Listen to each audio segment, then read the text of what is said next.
Nós deixamos um desafio anatômico na página da DatoEqui com algumas projeções radiográficas para a gente avaliar ali algumas estruturas e também encontrar uma patologia. Então, nesse vídeo, nós estaremos revisando a anatomia da região do boleto, da articulação metacarpofalangiana nas mãos ou então metatarsofalangiana nos pés. E também estaremos fazendo a avaliação daquelas radiografias e da imagem ultrassonográfica, entendendo a fisiopatogenia da lesão. A articulação metacarpofalangiana, ela é formada pelo osso metacarpo, esse osso mais comprido, com a primeira falange e no aspecto palmar com os ossos sesamoides, que é um par de ossos. E na superfície articular metacarpiana, nós vamos encontrar côndilos, um côndilo medial e um côndilo lateral. E esses côndilos, eles são separados por uma estrutura mais saliente, que é a crista sagital. Essa estrutura vai se articular com os côndilos da primeira falange. E assim como outras articulações, essa também é envolta por uma cápsula articular, que vai então limitar os recessos articulares e manter o líquido sinovial dentro da articulação, que é o que lubrifica e alimenta a cartilagem articular. E essa cápsula articular, ela fica limitada no aspecto lateral e medial pelos ligamentos colaterais, sendo que na articulação do boleto nós temos uma porção superficial e uma porção profunda. O tendão extensor digital comum, assim como o tendão extensor digital lateral, são também estruturas que limitam a cápsula articular dorsalmente. E outra estrutura intimamente associada à articulação do boleto, metacarpofalangiana, é o ligamento suspensor do boleto. Nessa região palmar do metacarpo, ele vai se dividir em ramos para se inserir nos ossos sesamoides, e então emitir um ramo extensor.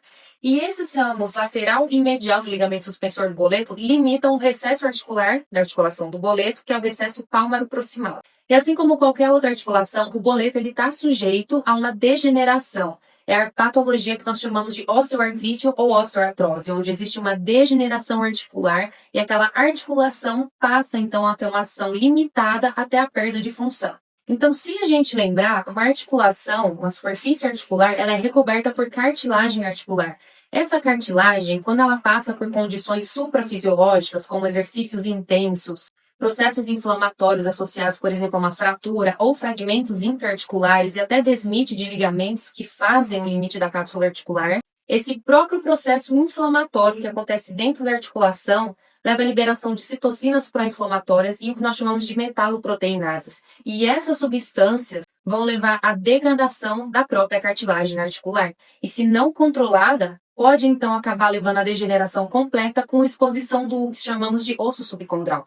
O osso subcondral é aquela porção de osso que fica abaixo da cartilagem articular.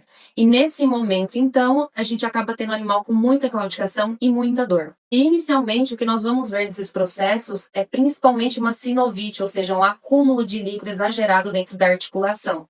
Isso leva, então, a uma efusão articular.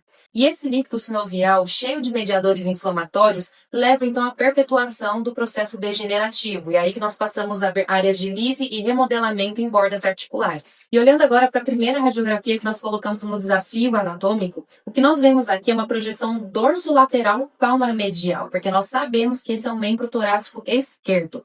E nós enxergamos muito bem áreas de remodelamento na borda articular, tanto do metacarpo, do côndilo metacarpiano, quanto da primeira falange. Esse remodelamento já me chama a atenção para um processo degenerativo dessa articulação, inclusive um processo já avançado. E além disso, na radiografia nós conseguimos ver sim um aumento de volume dos tecidos moles, que nos indica que existe uma efusão articular associada. Então aqui o que nós vemos é um processo degenerativo da articulação metacarpo-falangiana. Diferentemente da outra articulação que aparece aqui, que é a intrafalangiana, embora ela não esteja no foco da nossa projeção radiográfica, nós enxergamos superfícies articulares bem mais limpas e lisas, sem toda essa alteração de radiopacidade que a gente vê e a gente perde essa definição da linha quando já tem o processo degenerativo instalado.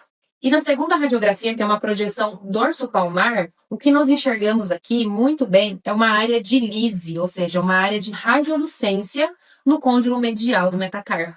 E também tem sim um menor grau no côndilo da primeira falange. Isso daqui já chama atenção para uma área de lise, um processo degenerativo dessa osteoartrite. E outro ponto para se observar é a questão de espaço articular. Se observarmos muito bem, aqui a gente consegue enxergar que o espaço articular entre os côndilos laterais, ele é muito maior do que o espaço articular entre os côndilos mediais. Isso mostra que ele já tem uma área de colapso dessa articulação.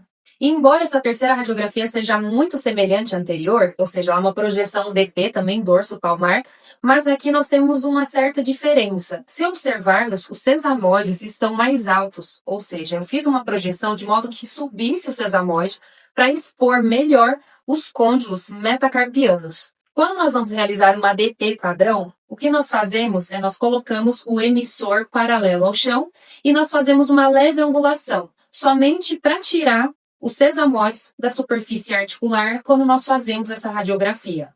E aqui, como eu quero expor mais ainda os côndilos, eu faço uma angulação maior do meu emissor.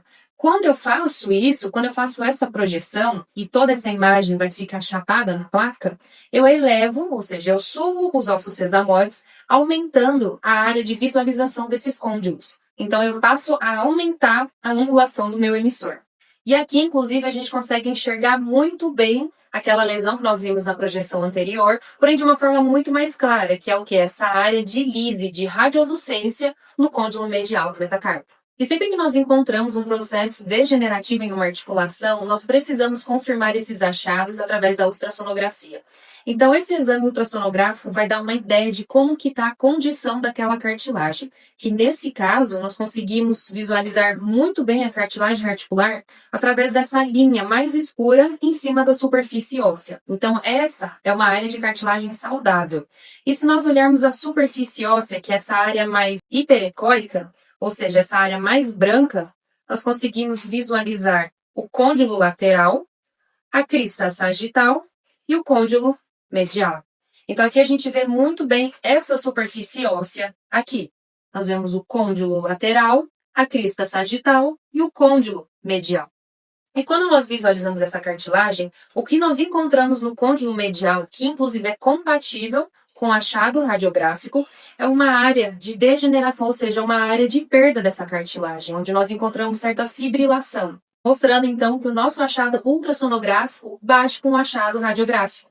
Mas e aí, você conseguiria fazer a interpretação dessas estruturas tanto nas projeções radiográficas quanto no exame ultrassonográfico? Daí a importância da anatomia, dos exames complementares, além de toda a avaliação clínica dos equinos.